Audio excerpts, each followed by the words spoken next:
औज़ुबिल्लाहि मिनश्शैतानिर्रजीम बिस्मिल्लाहिर्रहमानिर्रहीम अस्सलाम वालेकुम everyone. This is Asad Ahmad और हम डिस्कस कर रहे हैं आईकॉम पार्ट 1। और आज हम चैप्टर नंबर 2 की तरफ बढ़े हैं। और बिलीव मी, चैप्टर नंबर 2 इतना तो इम्पोर्टेंट चैप्टर है, इतना तो इम्पोर्टेंट चैप्टर है कि आपको थ्रू आउट योर कोर्स आपके जितने भी चैप्टर्स हमने आगे चल के देखने हैं वो सारे के सारे जो हैं वो उनमें आपको यहाँ चैप्टर नंबर 2 की हर एक पढ़ी हुई बात मिलेगी। हर एक पढ़ी हुई बात। ठीक है, जो भी टॉपिक यहाँ पर आप पढ़ोगे वो आपके आगे के सारे चैप्टर्स में आपको दिखेगा। ठीक है, तो इसीलिए चैप्टर नंबर 2 को जिस बच्चे ने आराम से, सुकून से, सब्र से और तहम्मुल के साथ पढ़ा, वो चैप्टर नंबर 2 जो है उसको आगे चल के बहुत हेल्प करने वाला है। ठीक है, क्योंकि जब तक आपको कॉन्सेप्ट ही नहीं पता होंगे, बेस ही नहीं पता होगी, तो आपको आगे चल के कुछ चीजें समझ में नहीं आएंगी। और एक बड़ी इंपॉर्टेंट बात जो मैं यहाँ पर कहना चाहता हूँ वो ये कि आगे चल के आपको चीजें दिख तो जाएंगी। जैसे फॉर एग्जाम्पल यहाँ पर मैंने एसिड लिखा हुआ है, तो आगे चल के आपको एसिड दिखेगा तो सही, हर जगह दिखेगा तकरीबन। ठीक है, लेकिन वो एसिड दिख तो रहा है, लेकिन उसका कॉन्सेप्ट क्या है, ये एसिड यहाँ आ क्यों रहा है, ये तभी समझ में आ पाएगा जबकि आज का लेक्चर अगर आप सुकून से, तामुल से और बड़े ही गौर से सुनते हो तो उम्मीद मैं यही रखूंगा कि आप इसको बड़े सब्र के साथ सुन रहे हो। और आपको कोई यहाँ पर स्पीड फास्ट करने की जरूरत नहीं है। ये वाले टॉपिक्स जो हैं चैप्टर 2 जो है वो ढंग से तरीके से सुन लीजिएगा, इंशाल्लाह अज़्ज़ वजल फायदे में ही रहेंगे। तो अब स्टार्ट करते हैं जनाब हम आज के डिस्कशन को। और आज हमें जो टॉपिक कवर करने हैं वो एसिड खत्म करना है मुझे, और टाइप्स ऑफ एसिड खत्म करना है। थोड़ा लंबा लेक्चर होगा आज का, क्योंकि आज मुझे बेस भी बनानी है इस चैप्टर की, तो इसीलिए थोड़ा सा लंबा लेक्चर हो जाएगा, लेकिन उम्मीद करता हूँ कि आप थोड़ा सा एडजस्ट कर लेंगे। देखें भाई, जब भी आपके पास एक अकाउंटिंग आप करते हो तो आपको बेसिकली 5 एलिमेंट्स ऑफ अकाउंटिंग पता होने चाहिए। 5 एलिमेंट्स ऑफ अकाउंटिंग, देखो आप बैलेंस शीट के बारे में जान चुके हो, मैं चैप्टर नंबर 1 में हल्का फुल्का डिस्कस कर चुका था। इनकम स्टेटमेंट के बारे में भी जान चुके हो, मैं चैप्टर नंबर 1 में हल्का फुल्का आपको एक्सप्लेन कर चुका था। मैं अगेन एक बात रिपीट करना चाहता हूँ कि जिसने चैप्टर नंबर 1 नहीं सुना तो वो जाए चैप्टर नंबर 1 की प्लेलिस्ट को ओपन करे। लेक्चर नंबर 3 या 4 होगा जिसमें मैंने फाइनेंशियल स्टेटमेंट समझाया है, और फाइनेंशियल स्टेटमेंट के बाद मैंने आपको कुछ चीजें समझाई थी, बैलेंस शीट और इनकम स्टेटमेंट। मैंने अभी भी डिटेल नहीं समझाया, लेकिन एक चीज इतनी बताई कि इनकम स्टेटमेंट हमें क्या बताना चाह रही होती है और बैलेंस शीट हमें क्या बताना चाह रही होती है। तो वो लाजमी सुन लीजिएगा, ठीक है, क्योंकि ये टॉपिक उससे मैं कनेक्ट करवा दूंगा बाद में चल के। तो हमारे पास 5 एलिमेंट्स ऑफ फाइनेंशियल स्टेटमेंट होते हैं। एलिमेंट्स ऑफ फाइनेंशियल स्टेटमेंट्स का मतलब होता है कि वो चीजें जो फाइनेंशियल स्टेटमेंट्स में हमें दिख रही होती हैं। हमने कितनी फाइनेंशियल स्टेटमेंट पढ़ी है? दो, एक है बैलेंस शीट और एक है इनकम स्टेटमेंट। ये जो 5 एलिमेंट्स ऑफ फाइनेंशियल स्टेटमेंट है, जिसको यहाँ पर अकाउंट के नाम से डायग्राम में लिखा गया है और अकाउंट के नाम से लिख करके बताया गया है कि 5 हैं, तो ये 5 यही हैं। ठीक है, तो इनमें से जो ये दो हैं, ये दो एलिमेंट्स जिसमें हम एक्सपेंस देख रहे हैं और रेवेन्यू देख रहे हैं। एक्सपेंस का एलिमेंट और रेवेन्यू का एलिमेंट, मैं अकाउंट लफ्ज इस्तेमाल नहीं कर रहा क्योंकि फिलहाल मैं एलिमेंट बता रहा हूँ आपको। ठीक है, तो एक्सपेंस क्या है और रेवेन्यू क्या है, ये दोनों चीजें आपको कहाँ पर हेल्प करेंगी? ये दोनों चीजें आपको दिखेंगी इनकम स्टेटमेंट के अंदर। ये दोनों चीजें आपको कहाँ पर दिखती हैं? इनकम स्टेटमेंट के अंदर। और ये जो तीन चीजें हैं कि एसेट क्या है, लायबिलिटी क्या है और कैपिटल क्या है, ये तीनों चीजें आपको दिखती हैं बैलेंस शीट के अंदर। किसके अंदर? बैलेंस शीट के अंदर। तो मैंने यहाँ पर अगेन एक चीज आपको वाजे कर दी, बता दी। पहली चीज कि भाई ये दो चीजें आपको कहाँ पर दिखेंगी? इनकम स्टेटमेंट के अंदर। और ये तीन चीजें आपको कहाँ पर दिखेंगी? बैलेंस शीट के अंदर दिखेंगी। तो अगेन आप लोगों को ये ध्यान में रखना है कि आपको इन पांचों एलिमेंट्स को बहुत अच्छे तरीके से पता होना चाहिए। आपको हम बहुत सारी एक्सरसाइज भी सॉल्व करेंगे इंशाल्लाह अज़ वजल, जिससे हमें ये पता चलता रहे साथ साथ कि हमारे पास जो है वो एसेट क्या है, कैसे है, और हमें कैसे आइडेंटिफाई करना है कि कौन सी चीज एक्सपेंस में चली जाएगी और कौन सी चीज रेवेन्यू में चली जाएगी। फिल वक्त के लिए हम एक एक को तफसील से देखेंगे कि एसिड क्या है, क्योंकि जब अब तक आपको पता नहीं होगा ना कि एसिड है क्या, उसकी डेफिनेशन क्या है, तब तक आप पता नहीं लगा सकते कि जो चीज मैं बता रहा हूँ वो एसिड है या नहीं है। ठीक है, एसिड की लुबी माना असासे हैं। मैंने अक्सर वो बेशतर जब हम फिजिकल क्लासेस लेता हूँ, अक्सर अभी भी पढ़ाता हूँ मैं बीबीए वालों को, या मैं ए लेवल्स ओ लेवल्स वालों को पढ़ाता हूँ, तो मैं जब एक सवाल करता हूँ उनसे कि एसिड क्या है आपके नजर में, तो वो हमेशा मुझे एक जवाब देते हैं, सर एसिड का मतलब है असासा। जहां तक बोल के वो चुप हो जाते हैं। मैं बताऊं असासा क्या होता है, तो उनके पास आगे फिर कोई जवाब देने के लिए नहीं रहता। तो अगेन आपने मुझे मायना तो बता दी कि एसिड का मतलब असासा है, लेकिन ये लिखना काफी नहीं होगा। आप पेपर में नहीं लिख सकते कि एसिड इज इक्वल टू असासा या एसिड मीन्स असासा, ये नहीं लिख सकते। आपको प्रॉपर डेफिनेशन याद होनी चाहिए, जब तक प्रॉपर डेफिनेशन याद नहीं होगी तब तक काम की बात नहीं होने वाली है, तब तक आपको मार्क्स नहीं मिलने वाले। तो हम एसिड को जिस डिटेल से एक्सप्लेन करते हैं, मैं एसिड की डेफिनेशन को 3 हिस्सों में तोड़ता हूँ। ठीक है, अच्छा सबसे पहले देख लें यहाँ पर क्या लिखा हुआ है। IASB फ्रेमवर्क, ठीक है, international accounting standard board framework. Sir ये IASB इंटरनेशनल अकाउंटिंग स्टैंडर्ड जो है उसके फ्रेमवर्क में ये जो डेफिनेशन लिखी हुई है किसकी, एसिड की, सर ये है क्या IASB? IASB नाम से जाहिर है बोर्ड है, बोर्ड का मतलब एक इदारा है, और इस इदारे का काम क्या है कि अकाउंटिंग से रिलेटेड जितने भी कानून हैं, लॉज हैं, वो सारे के सारे आपको दे दिए जाएं। दोबारा से रिपीट कर रहा हूँ, जैसे आपके पास कराची बोर्ड है, हैदराबाद बोर्ड है, इनका काम क्या है, पेपर बनाना, पेपर लेना। तो IASB बोर्ड का काम क्या होता है, अकाउंटिंग से रिलेटेड स्टैंडर्ड्स बनाना, कानून बनाना, ताकि आप लोगों को पता हो कि अगर कोई मसला अराइज हो जाए अकाउंटिंग में, एक ऐसी ट्रांजेक्शन आ गई कि जिस आपको पता नहीं कि मैं इसको क्या मानूं, इनकम मानूं या ना मानूं, या मैं इसको इग्नोर करूं, तो उस वक्त IASB जो है वो कानून बनाते हैं, कानून दरियाफ्त करते हैं, और वो कानून हमें बताता है कि बेसिकली इस ट्रांजेक्शन का इम्पैक्ट कहाँ लेकर जाना चाहिए। ठीक हो गया। ठीक है, तो अब मैं कुछ लॉज की एग्जांपल भी दे सकता हूँ, जैसे हमारे पास है IAS 36, IAS 36। अब IAS 36 आपको क्या बताता है, impairment on assets. Impairment on asset क्या होती है सर, जब भी एक एसेट है, एक एसेट मैंने खरीद लिया, एक मशीन मैंने खरीद ली, non current asset. Non current asset क्या है मैं यहाँ पर बताऊंगा, बेसिकली अभी तक मैंने बताया नहीं है। तो नॉन करंट एसेट क्या है वो बताऊंगा मैं। तो जब वो हमारे पास हमें लगे कि ये हमें फायदा जितना हमने एक्सपेक्ट किया था, जितना हमने अंदाजा लगाया था कि हमें फायदा 1 लाख का देगा, लेकिन अब हमें आज पता चल चुका है कि ये फायदा 1 लाख का नहीं देने वाला, बल्कि 80,000 का देने वाला है, तो मतलब वो इम्पेयर हो गया। इम्पेयर का मतलब है कि उसके फायदा देने की सलाहियत में कमी आ गई। पहले मैं लगता था कि ये 1 लाख का फायदा देगा, मुझे 1 लाख कमा के देगा, लेकिन मुझे कितना कमा के दे रहा है, 80,000 कमा के दे रहा है, तो मतलब ये इम्पेयर हो गया, ये फायदा देने की सलाहियत कम हो गई। तो उसको कैसे रिकॉर्ड किया जाएगा, किसने बताया, IAS 36 ने बताया। ठीक है, इनकी अकाउंटिंग कैसे होनी चाहिए ये बताता है IAS 16, international accounting standard 16। Financial statement कैसे बननी चाहिए कौन बताएगा, इंटरनेशनल अकाउंटिंग स्टैंडर्ड 1, IAS 1। तो ये कानून है, ये कानून कौन बनाता है, ये बनाते हैं IASB वाले बोर्ड वाले। उम्मीद है यहाँ तक तो बात समझ में आ गई। तो उनसे जब पूछा गया कि आपकी नजर में एसिड क्या है, तो उन्होंने एसिड की डेफिनेशन बयान की, जिसको मैं 3 हिस्सों में तोड़ूंगा, तो 3 अलग अलग हाईलाइटर आपको दिखेंगे यहाँ पर। पहला क्या है, एन एसिड क्या है, acid is a resource controlled by an entity. ये इसका पहला जो है वो लाइन है, पहला पॉइंट है, पहली चीज है, और जिसको हमें लाजमी क्या करना है, पढ़ना है या देखना है। तो मैं एक काम करूंगा, मैं थोड़ा सा यहाँ पर जगह बनाऊंगा अपने लिए, और मैं यहाँ पर कुछ चीजें बताना चाहता हूँ। ठीक है, सबसे पहली चीज, एसिड क्या है, एक रिसोर्स है जो कि एक एंटिटी क्या करेगी, कंट्रोल करेगी। तो जहां पर दो वर्ड आपको जहन में होने चाहिए, एक रिसोर्स का अल्फाज, एक कंट्रोल का अल्फाज। एंटिटी का मतलब है कोई भी बिजनेस, ठीक है, कोई भी बिजनेस, कोई भी बिजनेस, कोई भी ऑर्गेनाइजेशन।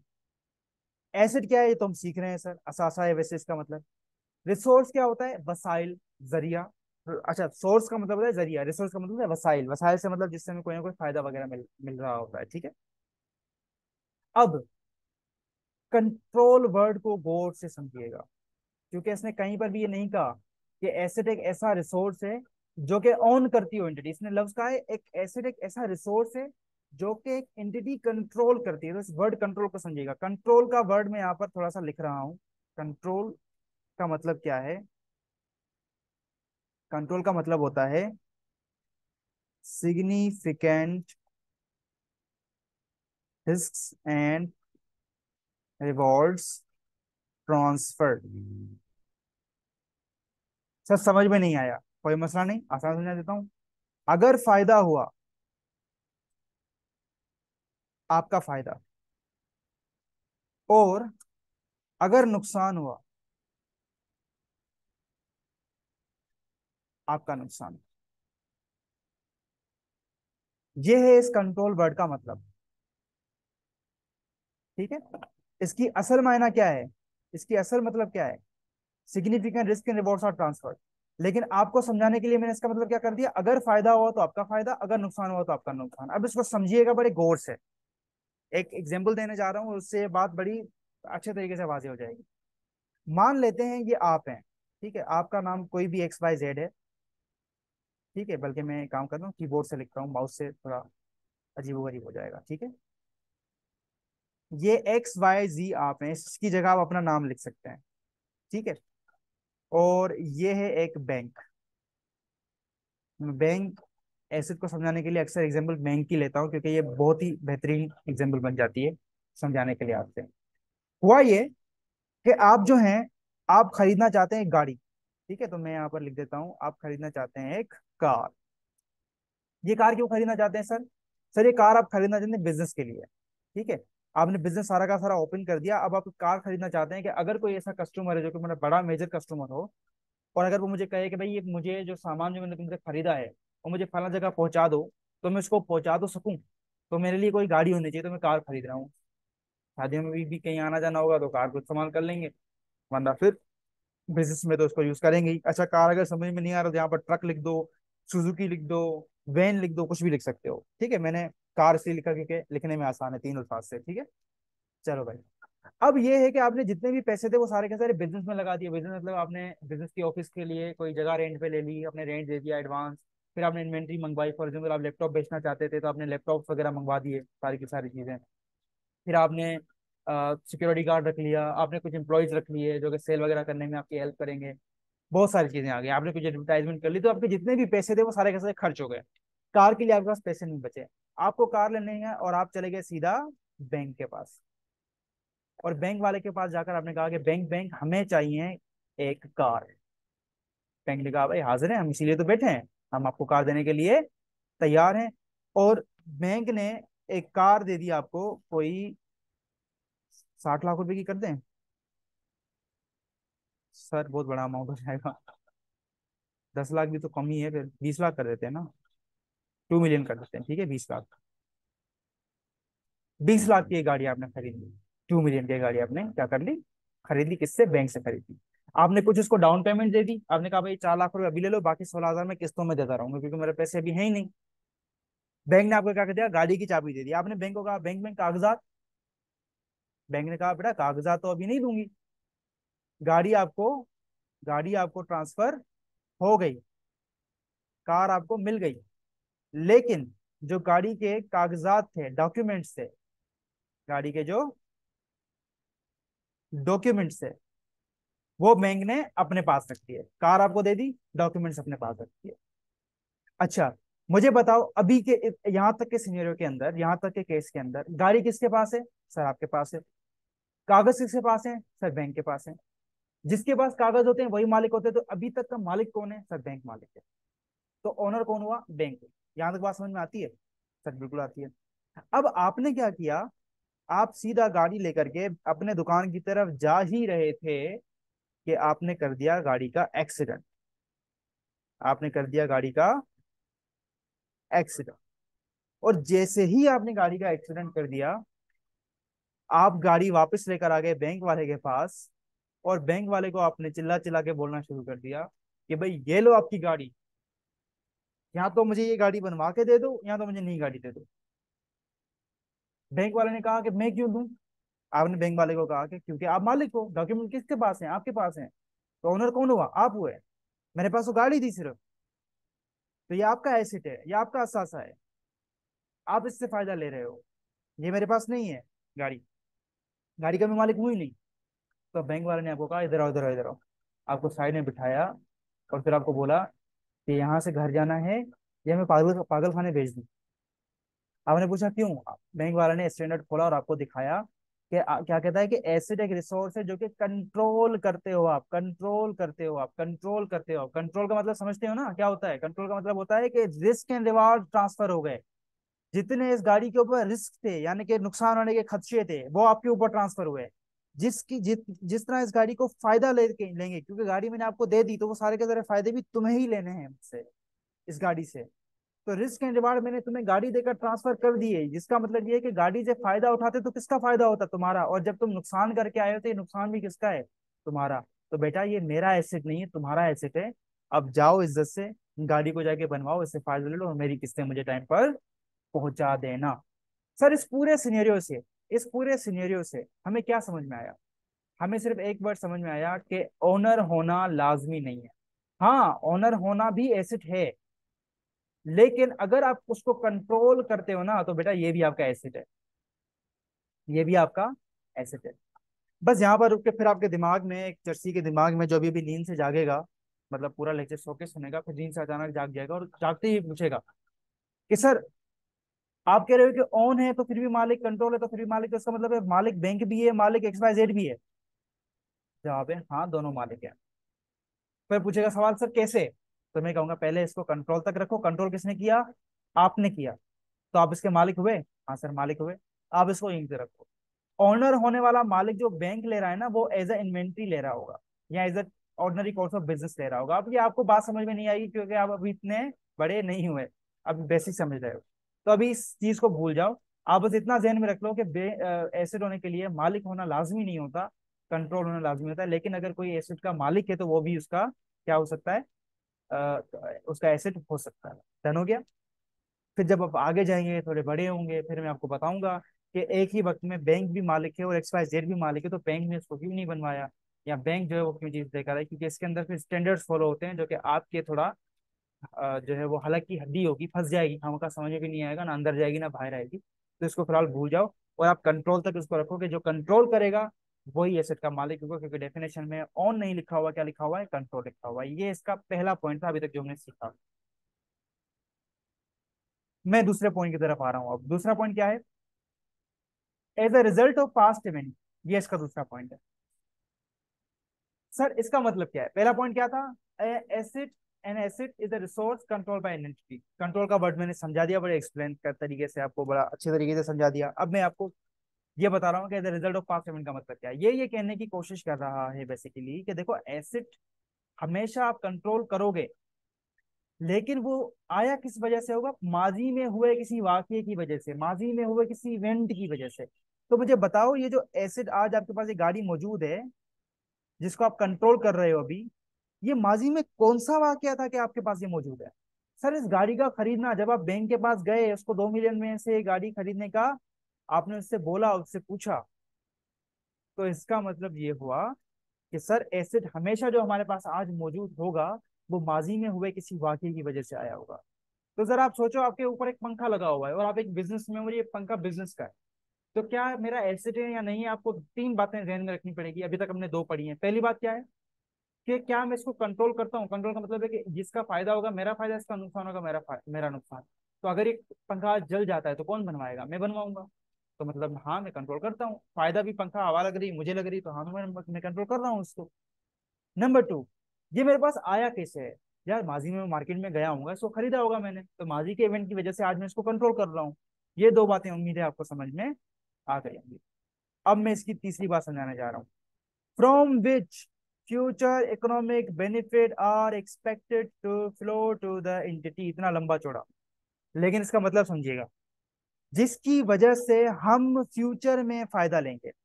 एसिड हम आज इसीलिए खरीद रहे हैं, ये एसिड आज इसीलिए हमारे पास पड़ा है, इसको हम इसलिए कंट्रोल कर रहे हैं क्योंकि माजी में हमने इसको खरीदा था और ये इस नियत से खरीदा था कि ये फ्यूचर में हमें फायदा देगा।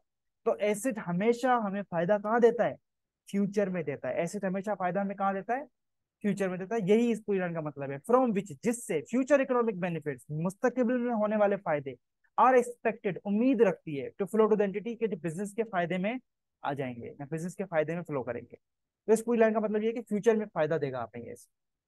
तो आज अगर आप फॉर एग्जाम्पल एक लैपटॉप खरीदने जाते हो, तो जैसे आप लैपटॉप खरीदने चले गए, तो क्यों खरीदोगे? ताकि मैं फ्यूचर में इससे फायदा ले सकूं। तो एसेट खरीदा ही इसलिए जाता है ताकि फ्यूचर में क्या कर सके आप? फायदा हासिल कर सके। तो ये है एसेट की डेफिनेशन, जो कि मैंने तीन हिस्सों में तोड़ के आपको समझा दी। अब जरा यहाँ पर आते हैं। एसेट की दो टाइप्स होती हैं। पहली टाइप होती है करंट एसेट और दूसरी टाइप होती है फिक्स एसेट। करंट एसेट क्या है? ऐसे एसेट जो विद इन 1 ईयर आपको क्या कर दें? फायदा दे दें। और फिक्स एसेट जिनको हम नॉन करंट एसेट भी कहते हैं, हालांकि फिक्स और नॉन करंट में फर्क होता है, लेकिन आपके लेवल के ऊपर ये दोनों एक ही बात है, तो मैं अभी फर्क नहीं बता रहा। लेकिन फिक्स एसेट में और नॉन करंट एसेट में असल मायनों में, असल आप स्टूडेंट्स अगर पढ़ेंगे तो फर्क है फिक्स एसेट में और नॉन करंट एसेट्स के अंदर, ठीक है। तो फिक्स एसेट्स या नॉन करंट एसेट, दोनों एक ही चीज के नाम आप समझ लीजिए। वो एसेट्स होंगे जो कि 1 साल से ज्यादा का फायदा देंगे। यानी 12 महीने के अंदर अंदर फायदा दे दिया तो non current asset, sorry current assets. और 12 साल के, मतलब 12 महीने के ज्यादा का फायदा दे दिया, 2 साल तक का, 3 साल तक का, तो फिक्स एसेट्स या नॉन करंट एसेट्स। आप दोनों की एग्जाम्पल समझ लीजिएगा। आपने जो है वो कैश कमाया, बिजनेस से पैसे कमाते हो ना कैश, क्या कैश आपके 50 5 साल 6 साल तक चलेगा? नहीं, वो 12 महीने के अंदर खत्म हो जाएगा। आपको फिर दूसरा कैश जनरेट करना पड़ेगा। Same case with fix assets. Fix assets की तरफ सेम एग्जांपल लगा के दिखाओ। आपके घर पे बिल्डिंग है जहाँ जो फर्नीचर पड़ा हुआ है, क्या फर्नीचर 1 साल के अंदर अंदर खत्म हो जाता है? 1 साल के अंदर अंदर आपको फर्नीचर तब्दील करना पड़ता है? नहीं, फर्नीचर तो बहुत सालों से चलता है। अम्मी के शादी का फर्नीचर आज तक आपके पास पड़ा हुआ होगा। तो ये वो एसेट होगा जो फायदा 1 साल से ज्यादा का देगा। तो करंट एसेट में आपके पास क्या क्या चीजें आ जाती हैं? इन्वेंट्री आ जाता है, करंट एसेट में आपके पास कैश आ जाता है, करंट एसेट में आपके पास बैंक आ जाता है, प्री पेमेंट्स आ जाती हैं। प्री पेमेंट्स क्या है आगे चल के बताऊंगा। उसके बाद अकाउंट रिसीवेबल आ जाता है, अकाउंट रिसीवेबल क्या है आगे चल के बताऊंगा। बहुत सारी चीजें हैं अभी आगे पढ़ने के लिए। तो ये करंट एसेट में आ जाती है। और नॉन करंट एसेट या फिक्स एसेट में क्या क्या आ जाता है? बिल्डिंग आ जाती है, बिल्डिंग सबसे ज्यादा का फायदा देती है। फर्नीचर आ जाता है, फर्नीचर एंड फिक्सचर भी कह सकते हैं आप इसको। व्हीकल, गाड़ी कार आपने खरीदी है, 1 साल से ज्यादा का फायदा देती है। और सो ऑन सो फॉर, बहुत सारी चीजें यहाँ पर भी आ जाएंगी। मशीनरी है, इक्विपमेंट है, बहुत सारी चीजें। तो ये करंट एसेट भी क्लियर हो गया और फिक्स एसेट भी क्लियर हो गया। अब थोड़ा सा नीचे आते हैं, इसको जरा आप पढ़ो। क्या कहता है कि एसेट क्या है? टेंजेबल भी हो सकते हैं और इंटेंजिबल भी हो सकते हैं, ठीक है, जिससे एंटिटी फ्यूचर में फायदा लेगी। फिक्स एसेट क्या है मैं बता चुका हूं। अब मैं आता हूं टेंजिबल और इंटेंजिबल के ऊपर। बेसिकली फिक्स एसेट्स दो हिस्सों में टूटता है, और एक हिस्से का नाम होता है टेंजिबल और एक हिस्से का नाम होता है इंटेंजिबल। सर ये टेंजिबल एसेट क्या होता है? ऐसे एसेट्स जिसकी कोई ना कोई फिजिकल सब्सटेंस होती है। दोबारा सुनिएगा, ऐसे एसेट्स जिसकी कोई ना कोई फिजिकल सब्सटेंस होती है। फिजिकल सब्सटेंस से मुराद assets which can be seen, जिसको हम देख सकें, एंड टच, जिसको हम टच कर सकें। जैसे लैंड एंड बिल्डिंग, जमीन है, बिल्डिंग की, आप उसको देख भी सकते हो, टच भी कर सकते हो। प्लांट एंड मशीनरी, आपने बहुत बड़ा प्लांट लगाया हुआ है, बहुत बड़ी मशीनरीज लगाई हुई है, एक फैक्ट्री लगाई हुई है, आप उसको देख सकते हो। फर्नीचर एंड फिक्सचर्स, फर्नीचर वगैरह। मोटर व्हीकल्स यानी गाड़ियां, इनको आप देख सकते हैं, छू सकते हैं, ये आपके पास कहलाते हैं टेंजिबल एसेट्स। और इंटेंजिबल एसेट्स कौन से होते हैं? ऐसे assets which can not be seen, जिसको ना तो हम देख सकते हैं और ना ही टच कर सकते हैं। यानी सिंपल अल्फाजों में या स्टैंडर्ड की लैंग्वेज अगर मैं बताऊं तो कहता है कि which does not have physical substance, जिसके पास कोई फिजिकल सब्सटेंस नहीं होती है, जिसको ना तो हम देख सकें ना तो हम छू सकें, उसको हम कहते हैं इंटेंजिबल एसेट। इसमें गुडविल आ जाती है। गुडविल का मतलब है बिजनेस की इज्जत, ठीक है। जैसे कि अगर मैं कहूँ कि आपके पास गाड़ी होंडा ले लो, या आपके पास गाड़ी है कौन सी गाड़ी लेकर आ जाए, रियो, ठीक है। एक तो रिवो है, रिवो असल है, तो मैं रियो गाड़ी को लेकर आ रहा हूँ, ठीक है। रियो नाम की पता नहीं कोई गाड़ी है भी या नहीं है। तो एक गाड़ी रियो है, या मैंने अपनी एक गाड़ी खोल दी है, असद के नाम से गाड़ी आ गई। तो आप किस गाड़ी के ऊपर राय करेंगे? होंडा की गाड़ी के ऊपर लाया करेंगे या असद की गाड़ी के ऊपर लाया करेंगे? Definitely Honda. तो होंडा की गुडविल है, उसका नाम है। तो नाम आप देख नहीं सकते। क्या नाम को देख सकते हो तुम? नहीं। पेटेंट, सर ये पेटेंट्स क्या होते हैं? ट्रेडमार्क, सर ये ट्रेडमार्क क्या होता है? कॉपीराइट, सर ये कॉपीराइट क्या होता है? सॉफ्टवेयर, सर सॉफ्टवेयर तो पता है हमें। और लोगो, ईटीसी। अब इसको एक एक को एक्सप्लेन करता हूँ। सबसे पहले मैं एक्सप्लेन करता हूँ लोगो को, ठीक है।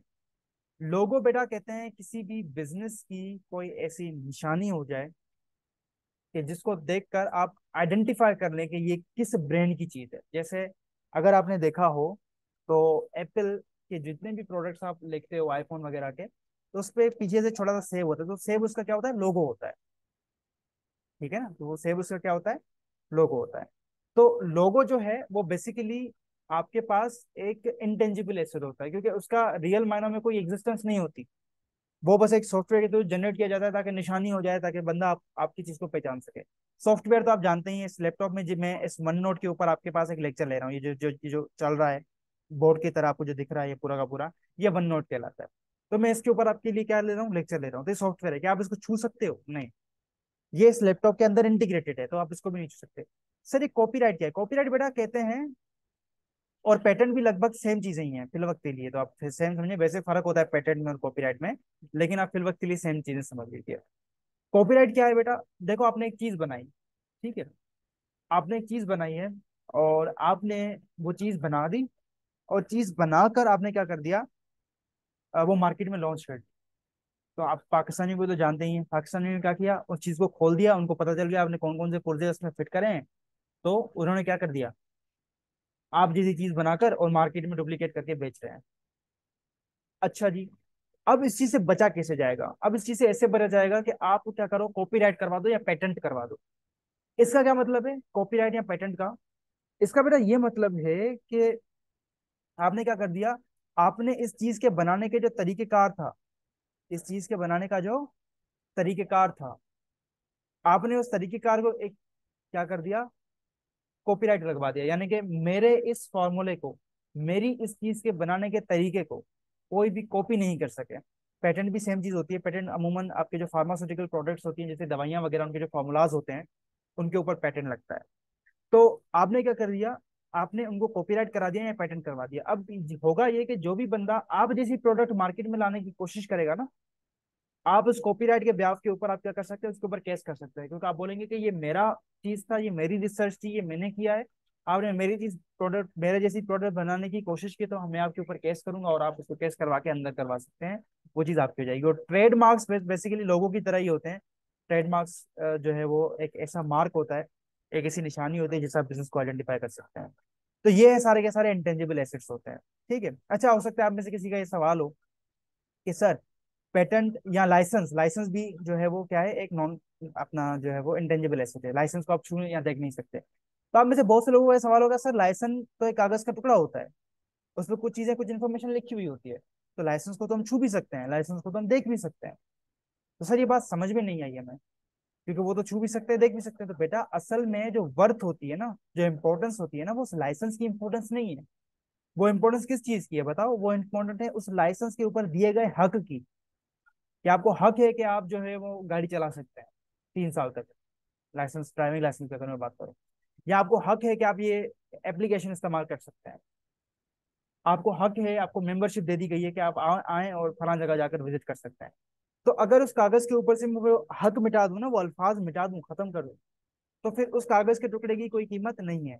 वो कागज का टुकड़ा तो बस प्रूफ के तौर पे आपने दे दिया कि ये देखो मैंने हक लिया हुआ है। असल चीज तो क्या है, उस पर लिखा हुआ मटीरियल जिसने आपको ये हक दिया है। ठीक है, तो आप उसको टच या सेंस नहीं कर सकते।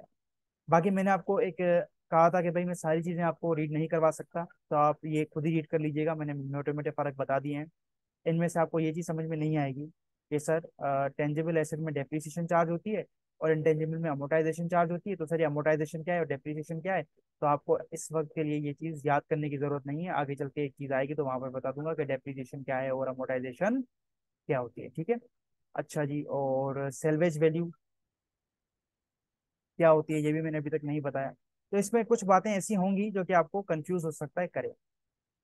ठीक है, बल्कि मैं सोच रहा हूँ कि पढ़ा ही देता हूँ, क्या करें। अगर थक गए हैं तो वीडियो यहाँ पॉज कर लेना, फिर अगले दिन सुन लेना। सबसे पहले भाई ये तो मैंने बता दिया, फिजिकल एग्जिस्टेंस होगी और इनके पास फिजिकल एग्जिस्टेंस नहीं होगी। सब डेप्रिशिएटेड होते हैं और ये अमोटाइज होते हैं। इनका क्या मतलब है? देखो ऐसे जब आप खरीदते हो ना, खास करके नॉन करंट जो कि आपको 12 महीने के ज्यादा का फायदा देगा, तो जब ये 12 महीने से ज्यादा का आपको फायदा दे रहा है, फॉर एग्जाम्पल, तो होगा ये कि ये 12 महीने जब आपको फायदा दे रहा होगा, तो आहिस्ता आहिस्ता वक्त के साथ इसके वो फायदा जो जो आप रिसीव करते जाओगे ना, उसकी वैल्यू कम होती जाएगी। फॉर एग्जाम्पल आपने एक्सपेक्ट किया था कि 5 साल के अंदर मुझे 1 लाख का फायदा देगा, तो 1 साल गुजर गया। अब आपको ये पता लगाना है कि मैंने 1 लाख का फायदा कहा था, मुझे इस 1 साल के अंदर में मुझे 1 लाख में से कितना फायदा मिल चुका है। तो आप एक एक्सपेक्टेड अपने तरफ से एक अमाउंट को देख रहे होते हैं। इसका निकालने का पूरा एक तरीका है जो कि आप इंटर क्लास में सीखोगे कि डेप्रिसिएशन कैसे निकाली जाती है। ठीक है ना। और थोड़ा बहुत इसका इंट्रोडक्शन आप सीखोगे चैप्टर नंबर 9 के अंदर, कि डेप्रिसिएशन कैसे निकाली जाती है। ठीक है। तो वो हम वहीं पर चल के सीख लेंगे। तो आपको फिर पता चल जाता है कि ठीक है 1 लाख में से 20,000 का फायदा मुझे मिल गया। तो जब आप ये टेंजिबल एसेट के ऊपर निकालते हैं ना कि टेंजिबल एसेट ने मुझे कितना फायदा दे दिया, तो उसको हम कहते हैं डेप्रिसिएशन। और वही चीज अगर आप इंटेंजिबल एसेट के लिए देखते हो कि इंटेंजिबल एसेट ने मुझे कितना फायदा दे दिया, तो आप वो कहलाती है अमोर्टाइजेशन। इसके बारे में डिटेल कहाँ सीखोगे? इंटर क्लास के अंदर। आगे कहता है generally much easier to liquidate due to their physical presence. मतलब इनको बेचना आसान है, जाहिर सी बात है, फिजिकल प्रेजेंस है, इजीली क्या करो, बेच दो। आर नॉट इजीली लिक्विडेट और सेल इन द मार्केट। ये मार्केट में आसानी से बेचे नहीं जाते, क्योंकि इंटेंजिबल एसेट मोस्टली होता है कि आपके लिए ही बने हुए होते हैं, आपके बिजनेस का एक लोगो है, मार्क है। अब उस लोगो को बेचना आसान नहीं है। जिसको आप जैसा लोगो चाहिए या आपका बिजनेस है तभी वो आपसे खरीदेगा, अदरवाइज आम मार्केट में इसको बेचना थोड़ा सा मुश्किल है। टेंजिबल एसेट जो कि दिख रहा होता है, कार, एक कार मुझे दिख रही है, मैं गया मार्केट में, उसने कंडीशन देखी और मुझे प्राइस बता दी कि मैं इतने में बेचने के लिए तैयार हूँ, तो वो मार्केट में बेचना आसान है, ये मार्केट में बेचना थोड़ा सा मुश्किल है। Cost can be easily determined. Cost आपको आसानी से पता चल जाती है टेंजिबल एसेट की। यहाँ पर कॉस्ट पता लगाना मुश्किल होती है। देखो मैं आपको बता देता हूँ इससे दोनों से related standards. Tangible non current asset आपके पास है आईएएस, बल्कि मैं लिख देता हूँ कीबोर्ड से, IAS 16, इंटरनेशनल अकाउंटिंग स्टैंडर्ड 16 आपके पास सिखाता है कि टेंजिबल एसेट की अकाउंटिंग कैसे करी जाती है। ठीक है। और इंटेंजिबल एसेट आपके पास जो है वो आपको बताता है